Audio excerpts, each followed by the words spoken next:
성경 봉독하겠습니다. 오늘 성경 말씀은 이사야 55장 6절에서 9절 말씀입니다. 구약 성경 이사야 55장 6절에서 9절 말씀을 제가 봉독하겠습니다. 너희는 여호와를 만날 만한 때에 찾으라. 가까이 계실 때에 그를 부르라. 악인은 의의 길을, 불의한 자는 그의 생각을 버리고 여호와께로 돌아오라. 그리하면 그가 긍휼히 여기시리라. 우리 하나님께로 돌아오라. 그가 너그럽게 용서하시리라. 이는 내 생각이 너희의 생각과 다르며 내 길은 너희의 길과 다름이니라. 여호와의 말씀이니라. 이는 하늘이 땅보다 높음같이 내 길은 너희의 길보다 높으며 내 생각은 너희의 생각보다 높음이니라. 아멘.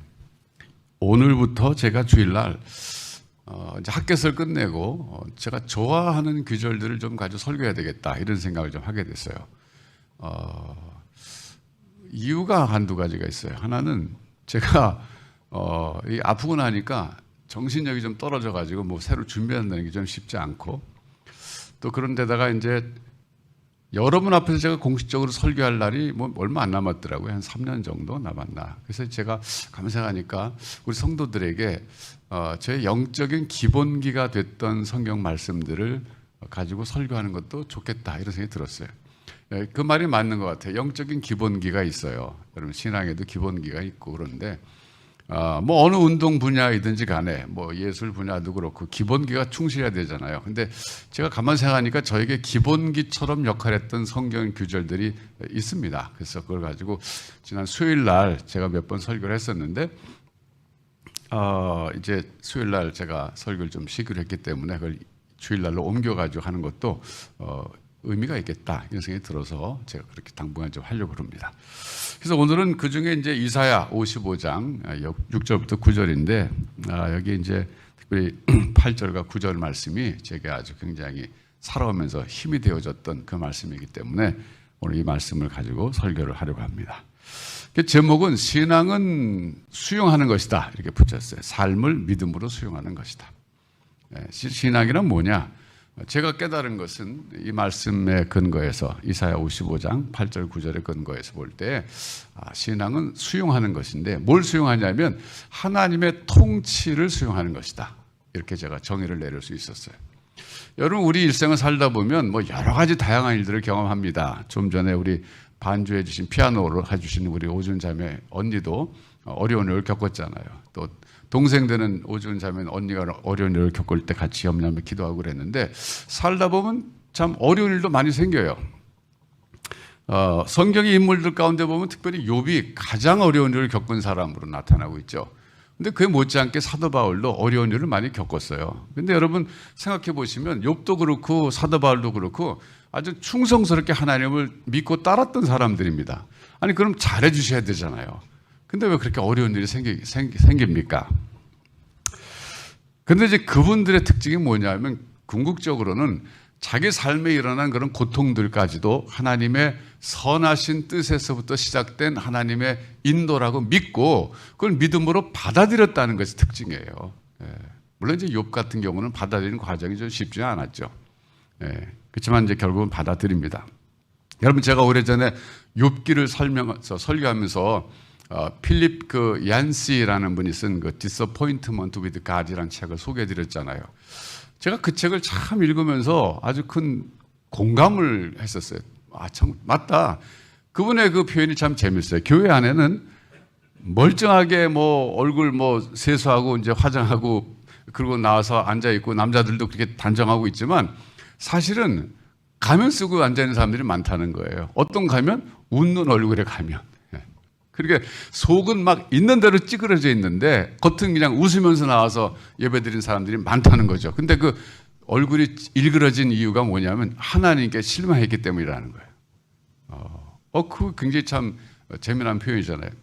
그 필립 얀스라는 분이 그때 당시 시카고에 사셨었는데, 시카고에서 이제 어느 교회에 다니면서 우리를 말하면 이제 구역 모임, 성경방 모임을 참석하셨답니다. 근데 자기가 이제 책을 써놓고 욥기에 관한 책을 써놓고 제목을 정하는 그 과정에서 그분들이 물어봤대. 내가 새로운 책을 썼는데 제목을 Disappointment with God이라고 하려고 그런다. 이건 이제 한국말로 뭐 하나님께 실망했습니다.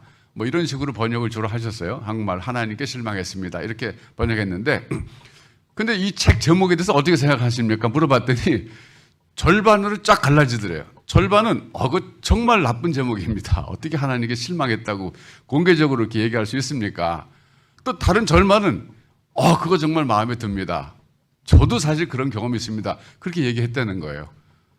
그래서 이분이 선택은 자기가 해야 되잖아요. 결국 그 제목을 선택한 거예요. 그래서 제가 이제 그 책 쭉 읽으면서 맞다. 교회 안에는 정말 다른 사람에게 실망한 것이 아니라 자기가 철저히 믿고 따랐던 하나님에 대해서 실망해서 얼굴이 일그러진 사람들이 얼마나 많은가. 저도 뒤돌아보니까 그런 경험들이 있는 거예요.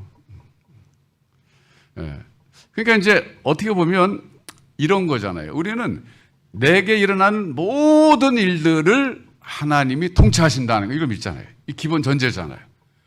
그 가장 관련된 성경 구절이 뭐냐면 궁중에 날아가는 참새 한 마리도 하나님이 허락하시지 않으면 안 떨어진다 그랬잖아요.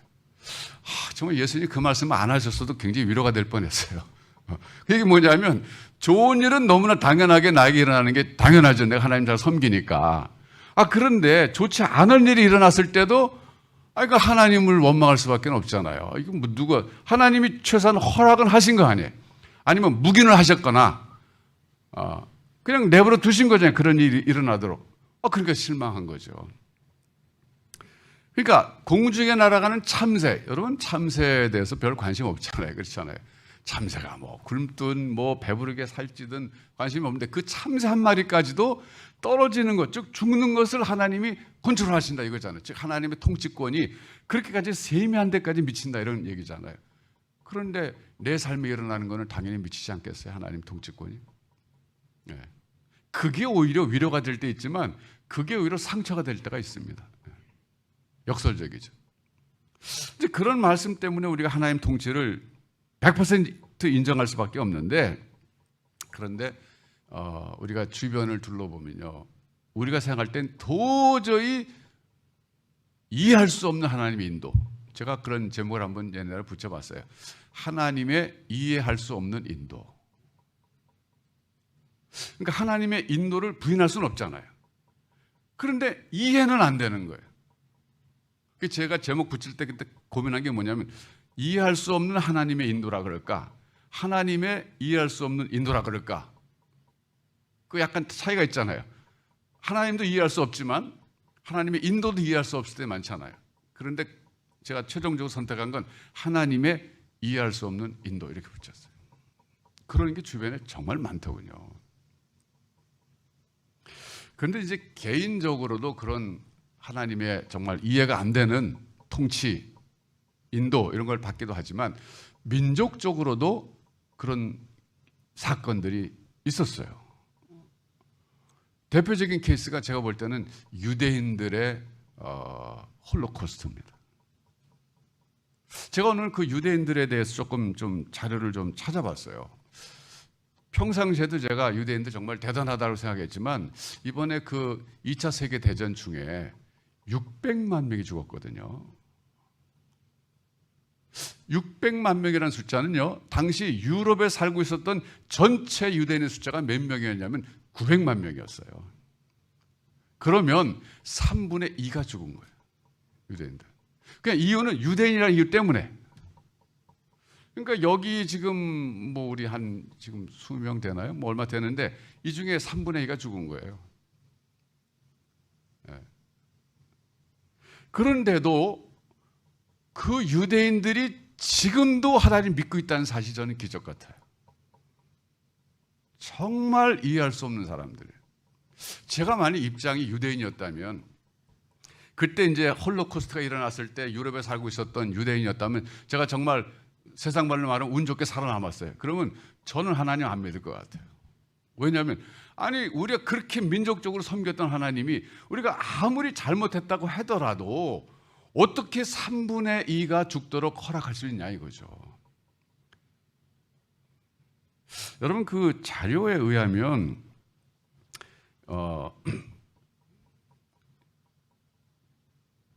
폴란드에서만 300만 명이 죽었대요. 폴란드에서만 300만 명. 그리고 소련에서 100만 명이 죽었답니다. 근데 600만 명 가운데 100만 명이 어린아이들이었대요. 참 그때 당시 그 유럽의 종교계가 너무 타락했었어요. 그러니까 유대인들이 너무나 슬퍼서 그때 당시 카톨릭 높은 분에게 편지 썼답니다. 적어도 아이들은 좀 살려주세요. 아이들. 그랬더니 답이 오기를 유대인들은 아이들이라도 죽어야 됩니다. 그렇게 답이 왔대요. 그게 쓸말이에요. 네. 자, 그래서 제가 이제 도대체 히틀러라는 사람은 어떤 사람인가? 왜 그렇게 그 유대인들을 뭐 미워했고 그렇게 많은 사람을 죽도록 내버려뒀을까? 좀 이번에 자세히 좀 봤어요. 근데 사실은요, 그게 히틀러만의 그 생각이 아니었어요, 보니까. 생각해 보세요. 아니, 그 유럽의 인구의 3분의 2가 죽어나가는 그 일을 히틀러 혼자 한다고 뭐 하겠다고 해서 하겠어요, 사람들이? 동조한 사람들이 있었는데 그 동조한 사람들이 누구냐면 독일 사람들이었던 거예요. 그럼 왜 동조했을까? 이제 그 평가가요, 여기 보면은 이스라엘 역사학자 뭐 예후다 바우라는 사람이 이런 말을 썼는데, 우선 홀로코스트라고 하는 말이요, 그게 이제 그 그리스어의 합성어랍니다. 홀로가 홀, 영어로 홀, 전체란 뜻이고, 그 홀로코스트에서 코스트는 그 불에 태우다 그런 뜻이에요. 그러니까 우리말로 번역하면 번제라는 번제. 예. 그러니까 그 유대인들을 신에게 태워서 제물로 드려야 된다, 이런 사상이었답니다. 이게 참 기가 막힌 거죠. 왜? 그 사람들은 독일 사람들이 심하게 표현할 때는 쥐 같은 존재라 그랬대. 쥐. 독일 사회를 갉아먹는 쥐 같은 존재라서 다 태워서 신에게 제물로 드려야 된다, 이런 생각 가지고 홀로코스트라는 말을 썼답니다. 근데 유대인들 그 말을 싫어한대요. 그래서 그냥 뭐 다른 말 히브리어 쓴다고 그래요. 그 사람이 이런 말을 했어요. 기본적 동기는 순수하게 이데올로기적이었는데 이러한 이데올로기는 아리아인이 지배해야 할 세상에서 국제적으로 유태인들이 반동을 일으킬 것이라는 나치의 허황된 상상에 기반을 두고 있다. 여태까지 알려진 어떠한 학살도 이렇게 전적으로 미신, 환상, 추상적이고 비합리적 이데올로기를 바탕으로, 그리고 이제 대시가 있고, 정작 실행은 매우 이성적이고 실리적인 수단을 통해 이루어졌다, 대시하고 하지 않는다. 이 말은 뭐냐면요, 미신과 환상에 의해서 시작된 일이 이루어질 땐 굉장히 합리적으로 이루어졌다, 그런 얘기예요. 독일의 역사학자가 이번에는 이런 평가를 했어요. 에버하르트 에켈이라는 사람이 1986년 저서에서 이런 말을 했답니다. 이렇게 국가가 지도자의 권한으로 노인, 여자, 유아를 포함한 특정 인간 집단을 속전속결로 죽일 것을 공포하고 이를 모든 국가 권력을 동원해 실행한 유래는 지금까지 없었다. 자, 그러면 도대체 히틀러가 왜 그런 일을 할 수 있었을까? 그건 개인의 능력이 아닙니다. 당시 두 가지 이유가 있다고 보통 전문가들이 얘기하더군요. 첫째는 경제적 이유였어요. 경제적 이유가 뭐였냐면 1차 세계대전에서 독일이 패했잖아요.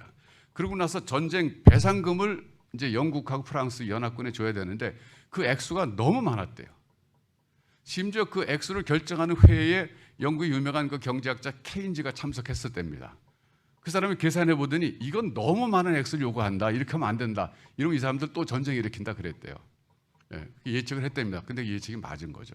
왜냐하면 못 갚을 바에 차라리 전쟁 일으켜서 다시 끝내자, 이렇게 한 거죠. 그래서 1918년에 1차 세계대전이 끝났잖아요. 근데 전쟁 배상금이 너무 엄청나가지고 어느 정도 규모였냐면은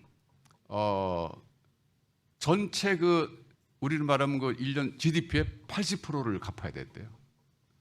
20% 갖고 살 수가 없잖아요, 독일 사람들이. 그러다 보니까 매년 인플레이션 비율이 50%씩 올라갔대요. 50%씩 매년. 그것도. 그러니까 경제적 완전히 파탄 난 건데, 그것이 결정적인 이제 이유가 또 생긴 건 뭐냐면 1929년에 미국이 경제 대공황을 겪으면서 그 여파가 독일에 완전히 그냥 강탈을 해가지고서 독일 경제가 무너지게 생겼는데, 그 와중에서 돈 번 사람들이 유대인들이래요. 여러분, 그 로스트라일드가라고 유명하잖아요. 유대인 제일 거부잖아요.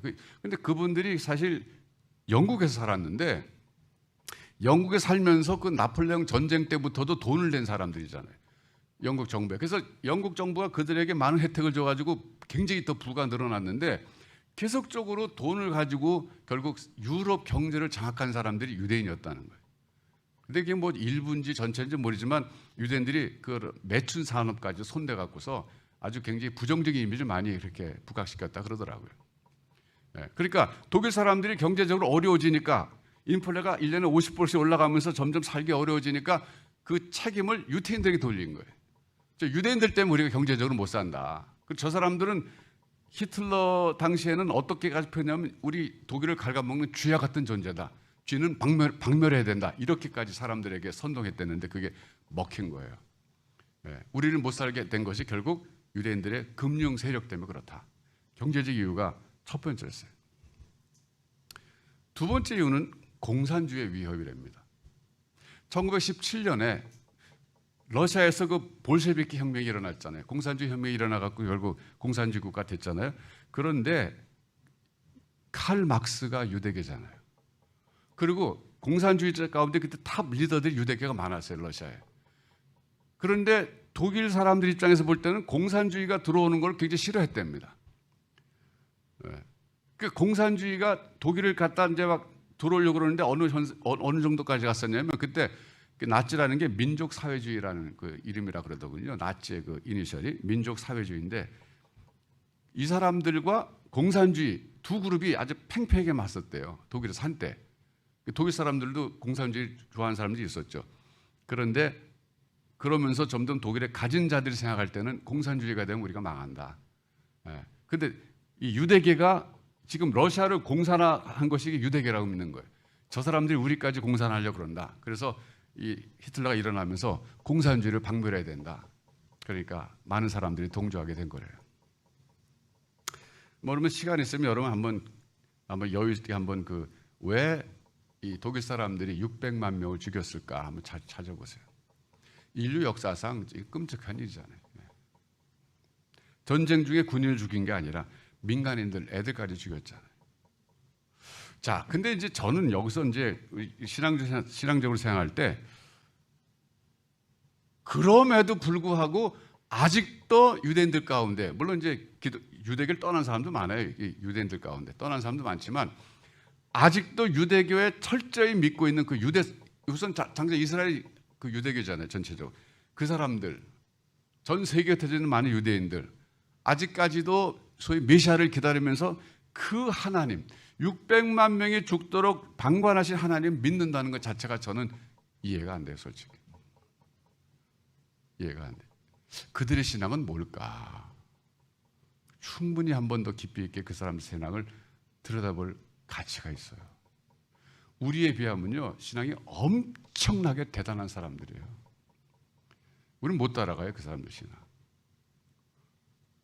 제가 전에 경상도 어느 지방 갔는데 지금 그 창원 쪽인가 어디 갔는데 6.25 전쟁 때 미군들이 민간인들을 그 기차 그 토굴 속에 가다 놓고 몇십 명 죽인 사건이 있어요.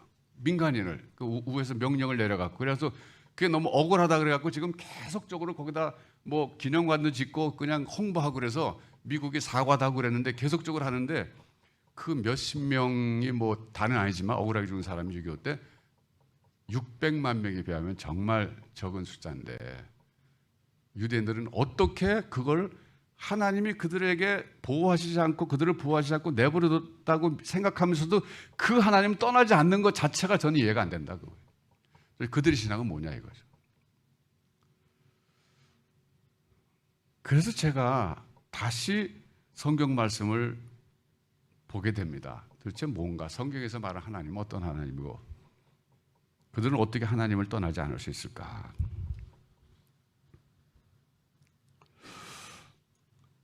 그 비결은요. 성경이 이렇게 말합니다. 믿음으로란 말 써요. 믿음으로. 그러니까 이해가 돼서 받아들이는 게 아니라 그건 하나님에 대한 그냥 절대적인 신뢰 때문에 받아들인다는 거죠. 제가 전에 찰스 디킨스라는 사람이 쓴 그 두 도시 이야기 설교 시간에 한번 말씀드린 적이 있어요.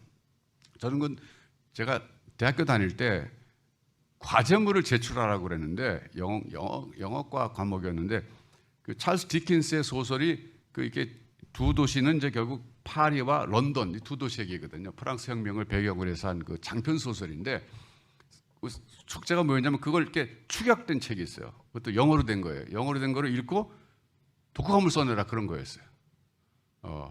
그러니까 뭐 원본이 이렇게 두꺼우면 그건 못 읽는데 그래도 이렇게 얇으니까 제가 읽었는데 그때 그 읽었던 이야기 중에서 정말 아주 감동적인 그 사파처럼 들어간 거예요. 사실 메인 스토리는 아니에요. 그거는 사파처럼 들어간 그 스토리 속에서 저는 하나님에 대한 신뢰는 이 정도는 돼야 되지 않겠는가 하는 인사이트를 얻었던 스토리가 있는데 거기에 보면 이제 두 친구 얘기가 나와요. 프랑스 혁명이 한창 일어났을 때 한 친구가 감옥에 갇혔어요. 근데 억울하게 누명을 쓰고 갇혔습니다. 사형 선고를 받았어요. 그래서 죽을 수밖에 없어요. 죽을 날을 기다리는데 그 친구가 마지막으로 어머니를 보고 싶어 해요. 그런데 자기가 나갈 수가 없잖아요. 그러니까 그때 당시 아마 그 대형 제도가 있었던 모양이에요. 자기 친구가 감옥에 대신 들어와 있고 자기가 나갈 수 있도록 그렇게 조치가 취해졌어요. 그래서 그 친구가 대신 갇혀 있었던 거예요. 죽을 날이 얼마 안 남았는데 그 친구 대신에. 이 친구는 그 친구가 갇혀 있는 동안에 빨리 시골에 가서 어머니를 보고 오겠다고 떠났어요. 그런데 사형 집행 시간이 다 돼가는데 안 돌아오는 거예요. 그러니까 간수들이 놀리죠. 당신 속았다. 세상에 죽으러 제 발로 찾아올 사람이 어딨냐. 지금 죽게 생겼는데 친구가 보고 뭐 소용없지. 근데 이 친구는 아니라는 거예요. 그 친구는 반드시 돌아온다는 거예요. 그리고 설사 돌아오지 않아도 돌아오지 못할 이유가 있어서 안 돌아온 것이지 나를 속이려고 그런 거 아니다. 그렇게 얘기하는 거예요. 기다려요. 사형 집행 순간이 다 됐어요. 이제는 시간 더 이상 기다릴 수 없어서 그때 사형 집행하려고 그러는데 마지막 순간에 친구가 막 달려오는 거예요. 제가 사실은 돌아오는 길에 프랑스 혁명이죠. 프랑스 혁명이 일어나가지고 길이 막혀서 돌아오다가 보니까 지금 늦었습니다. 그 친구를 풀어주시고 날 죽이세요. 그랬어요. 그 모습을 보고 사람들이 감동을 받아갖고 재판을 다시 한 거예요. 저 사람은 죽일 만한 죄를 지지 않았을 것이다. 그래서 그 사람 풀어놨다는 거예요. 제가 그 스토리를 읽으면서 그 짧은 그 사파 같은 스토리였어요. 메인 라인에 있던 스토리는 아닌데 그러면서 야 세상에 친구도 저렇게 믿는다면 우리가 하나님을 믿는다는 게 뭐 어느 정도가 돼야 될까? 하나님이 내게 반드시 뜻이 계셔서 내게 이런 고난을 허락하셨는데 설사 이 고난이 내가 살아생전에 해결되지 않는다 할지라도 난 하나님 믿는다. 이 정도는 돼야 되지 않겠는가? 그런 생각이 들었어요. 이제 그게 제가 나중에 이제 욥기를 해석할 때 어디로 연결되냐면은 소위 대가를 바라지 않는 신앙으로 연결이 되는 거예요. 우리 신앙이라는 게 결국 이 give and take 신앙이 이게 초보적인 신앙이잖아요. 그거 나쁘다 그럴 수 없어요. 내가 하나님 제가 예를 들어서 내가 이렇게 100만 원어치 뭐 헌금을 하거나 뭐 일을 했어요. 그럼 제게 뭐 100만 원 주셔도 좋고 아니면 한 500만 원 주면 더 좋고요. 1000만 원 주면 더 좋고요. 이렇게 give and take 신앙 이것은 초보적인 신앙이지만 그게 시작이에요. 이게 이제 미국의 그 청소년들의 그 도덕 발달 이론에도 적용되는 얘기인데요. 미국 사람들이 이제 스크래치 이렇게 긁어준다는 얘기를 해요. 내가 네 등 긁어줄 테니까 너도 내 등 긁어줘 이거예요. 그러니까 뭔가 바라고 해준다는 거죠. 그게 가장 도덕적인 행위를 할 때 가장 인간이 기본적이면서도 뭐 탓할 수는 없는 그 초보적인 단계라는 거죠. 근데 하나님과의 관계도 그렇게 맺고 있는 사람들이 많다는 거예요. 하나님 제가 하나님 등 조금 긁어줄 테니까 저는 온몸 좀 다 긁어주세요. 뭐 이 정도죠. 그런데 이 창세기부터 요한계시록까지 하나님이 하나님의 백성들을 이끌어 가시는 과정에서 보여준 성숙한 신앙이 뭐냐면 하나님께 순종하긴 하는데 그 동기가 축복받기 위해서가 아니라 그냥 사랑하기 때문에 하나님을. 나 하나님을 사랑하기 때문에 순종하는 거. 이거를 원하신다는 거예요. 근데 구약 시대 때는요. 여러분 인앤아웃 아시잖아요. 인앤아웃. 들어가도 복을 받고 나가도 복을 받고 잘못하면 들어가도 화를 당하고 나가도 화를 당하고 이거는요. 굉장히 초보적인 신앙이에요. 신앙을 따지면. 근데 안타까운 건 뭐냐면요. 한국교회 요즘은 좀 달라졌어요. 옛날에 제가 신앙생활했던 70년대, 80년대 이 막 부흥하는 교회들을 보면 그렇게 설교하는 교회가 부흥하더라고요. 전 굉장히 가슴 아팠어요. 아, 저건 아닌데. 네.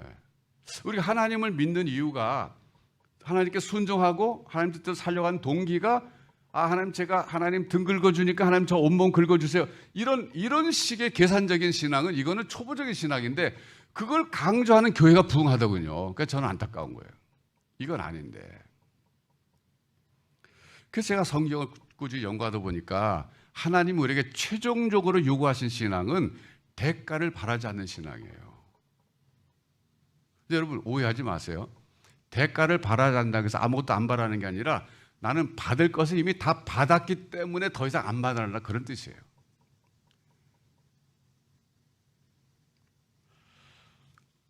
자, 여러분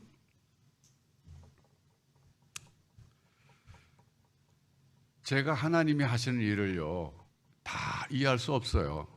제 삶에 일어나는 일들 어떤 거는 제가 이해가 되는데 어떤 건 이해가 안 돼요.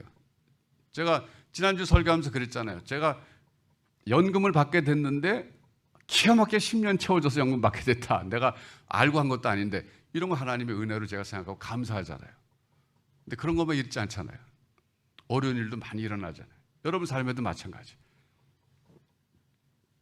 그래서 이해한다는 게 많아요. 또 다른 사람 인생 들여다봐도 이해한다는 게 참 많아요. Disappointment with God. 필립 얀시가 쓴 글 속에도 보면 여러 케이스가 나오는데 그런 케이스가 참 많아요. 그런데 어떻게 그러면 우리가 하나님을 그래도 사랑하고 순종할 수 있을까? 그 대답이 성경은요 믿음으로 해야 된다는 거예요. 믿음으로. 그러니까 하나님의 인도가 다 이해돼서 믿는 게 아니라 그냥 하나님 자체를 신뢰하기 때문에 난 하나님을 믿는다 이거예요. 그냥 하나님이 내게 하시는 일을 내가 이해가 안 되지만 하나님을 믿기 때문에 나는 하나님을 끝까지 신뢰하겠다 이거예요. 자, 여러분 이제 그 히브리서 11장으로 가서 한번 보셔야 되는데 히브리서 11장에는 소위 믿음의 영웅들이 나와요. 믿음의 영웅, 이 대단한 믿음의 사람들이 나오는데 한번 가서 보세요.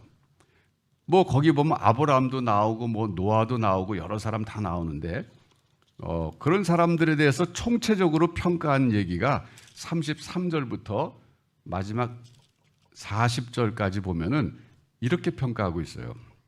여기서 말하는 그들은 믿음의 영웅들이에요. 믿음으로 이 말이 꼭 들어가요. 믿음으로 나라들을 이기기도 하며 의를 행하기도 하며 약속을 받기도 하며 사자들의 입을 막기도 하며 불의 세력을 멸하기도 하며 칼날을 피하기도 하며 연약한 가운데서 강하게 되기도 하며 전쟁에 용감하게 되어 이방 사람들의 진을 물리치기도 하며 여자들은 자기의 죽은 자들을 부활로 받아들이기도 하며 또 어떤 이들은 더 좋은 부활을 얻고자 하여 심한 고문을 받되 구차히 풀려나기를 원하지 아니하였으며 이건 자기 가족이 신학 때문에 순교당했다 그런 얘기예요. 근데도 배교하지 않았다는 거예요. 또 어떤 이들은 조롱과 채찍질 뿐 아니라 결박과 옥에 갇히는 시련도 받았으며 돌로 치는 것과 톱으로 쳐는 것과 시험과 칼로 죽임을 당하고 양과 염소의 가죽을 입고 유리하여 궁핍과 환난과 학대를 받았으니 이런 사람은 세상에 감당하지 못하느니라. 이게 뭐냐면 이게 참 오해하는 기절인데 이런 사람은 믿음이 너무 커가지고 세상에 감당하지 못한다 그게 아니라 이런 사람들이 살기에는 세상이 적합하지 않다 이런 뜻이에요. 그러니까 순수한 믿음의 사람들이 살기에는 세상이 너무 타락했기 때문에 적합하지 않다. 그들이 광야와 산과 동굴과 토굴에 유리하였느니라. 제가 터키 갔을 때 토굴을 가봤는데요. 여기 보면 뭐 그 가죽을 입고 나왔잖아요. 양과 염소의 가죽을 입고 유리했다. 이게 그냥 추워서 옷 입었다 그런 뜻도 있지만 양털과 염소털로 옷 입었다 그런 것도 있지만 사실은요. 토굴에 살다가 낮에 토굴 밖으로 나와가지고 농사를 져야 되니까 나와서 활동하고 물건도 구해야 되니까 양과 염소의 가죽 옷을 입고 돌아다니면서 몰래 숨어서 물건도 구입하고 생존했다 그러더라고요. 그런 얘기를 해요. 이 사람들은 다 믿음으로 말미암아, 야 보세요. 이 사람 다 믿음으로 말미암아 증거를 받았으나 약속된 것을 받지 못하였다. 이거 뭐냐면요, 메시아가 온다 이거예요. 구원자가 온다 이거죠. 근데 구원자가 오는 것은 보지 못했다 이거예요. 올 것이라고 하는 증거는 받았지만 막상 오신 메시아는 못 보고 죽었다는 거죠. 그럼에도 불구하고 그 사람들은 배교하지 않았다. 이는 하나님이 우리를 위하여 더 좋은 것을 예비하셨은즉 우리가 아니면 그들로 온전함을 이루지 못하게 하려 하심이라. 그리고 구약시대 성도들은요, 메시아에 대한 약속만 받았지 실현 경험하지 못한 사람들. 그러나 그런 정도의 계시만 갖고도 충분히 하나님을 믿고 의지하고 믿음으로 살다 갔다, 이런 얘기예요. 대단한 거죠. 여러분, 제가 이제 신앙생활을 하다가 하나님의 인도에 대해서 참 퀘스천이 될 때가 있어요. 이번에 제가 아프가니스탄에 가서 우리 그 한국 대사관에서 일했던 사람들 371명을 구조한 건 참 잘했다고 생각해요. 왜냐하면 그거는 국가의 어떤 그 신뢰도를 높이는 거잖아요. 한국을 위해서 일하는 사람을 버리지 않는다. 이게 얼마나 중요한 메시지예요. 그렇게 국가 차원에서도 자기 백성들뿐만 아니라 백성과 관계된 사람도 위기에 빠질 때 구해주는데, 하나님께서는 자기 백성이 그렇게까지 고통당하는데 외면하시고 내버려 두셨다. 여러분에게 생각해 보세요. 여러분에게 있는 어려운 일을 생각해 보세요. 하나님 왜 내게 그런 일을 허락하셨을까? 왜 그때 가만히 계셨지? 도대체 뭐 하신 거야? 낮잠 주무신 거야? 나를 사랑하지 않는 거야? 뭐 별 생각 다 주잖아요. 그런 경우들이 있어요. 근데 저는 창조주 하나님을 생각하면 너무 위대하셔서 저는 오히려 안개 속에 갇혀버리고 말아요. 창조주 하나님은 날아가는 참새 한 마리까지 컨트롤하시니까 얼마나 바쁘시겠어요. 그리고 할 일이 얼마나 많겠어요. 그리고 그분 너무 커가지고 뭐 참새는 좀 크지만 벌레 같은 것도 다 컨트롤하실 거 아니에요. 그 하나님 생각하면 저는 머리가 그냥 아득해져요. 그런데 구속주 하나님 생각하면 가까워져요. 그런데 여러분, 여기서 말한 믿음으로라는 것은 그 믿음이 언제 생기는지 아세요? 결론입니다. 하나님의 사랑을 여러분이 깊이 느낄 때 생기는 거예요. 그냥은 안 생겨요. 창조주 하나님은 너무 멀리 계세요. 구속주 하나님을 제대로 만나야 돼요. 근데 그 하나님의 사랑이 결국 뭐냐면요, 우리 일상생활 속에서 정말 이번에 하나님 나에게 너무나 잘해주셨어. 막 위기 상황 속에서, 코로나 속에서 오히려 사업이 더 번창하게 하셨어. 이런 정도를 통해서 느낀 사랑이 아니에요. 난 도저히 내 힘으로는 이룰 수 없는 일이 이루어졌어. 내 생애 속에서 일어나는 어떤 구체적인 그런 그 결과물들, 그런 거 아닙니다. 하나님의 사랑을 정말 느끼는 방법은 하나밖에 없어요, 여러분. 그게 뭐냐면요, 그 아들을 나를 위해서 희생시키셨다는 그거예요. 하나님께서, 하나님 자신이잖아요, 예수님이.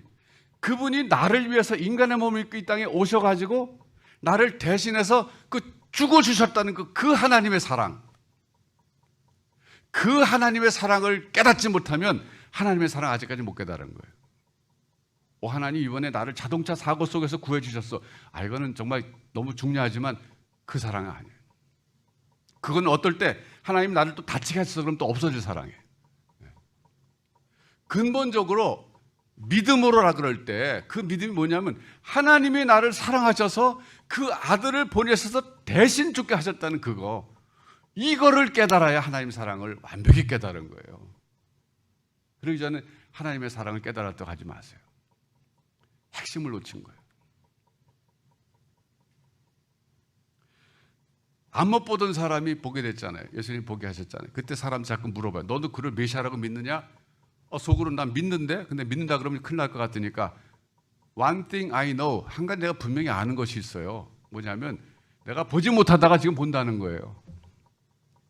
우리에게는요, One thing I know가 뭐야 되냐면 나는 예수님이 나를 위해서 죽으셨다는 것을 나는 믿고 그것이 하나님의 사랑이라는 걸 믿습니다. 그거예요.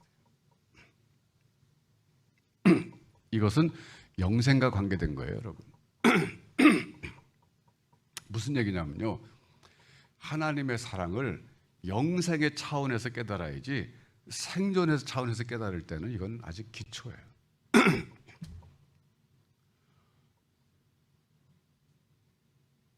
그냥 내게 좀 잘해주시면 아 하나님 감사해요. 뭐 너무 나를 사랑하세요. 그러는데 그거는 그냥 생존각하게 된 거예요. 정말 깊이 있게 하나님의 사랑을 깨닫기 원한다면 그분이 나를 위해서 그 아들을 보내셔서 대신 죽게 하시고 나를 영원한 생명의 길로 인도하셨다는 그 사랑. 그러니까 대가를 바라지 않는 신앙이 그때 가능한 거예요. 왜? 내가 이미 받을 것을 다 받았다고 생각하거든요. 그거는 더 이상 받을 게 뭐가 있어요? 어차피 살면서 인생은 고해라 그러잖아요. 고해를 피해갈 수 있어요? 못 피해가요. 그런데 이 고해 속에서도 우리에겐 이 세상에서 살아가는 이유가 있어요. 하나님을 내게서 드러내는 거예요. 하나님의 사랑을 드러내는 거예요. 그러면서도 마지막 가서는 죽음 이후에 하나님이 나를 위해서 예비하신 그 영원한 세계가 있다는 거예요.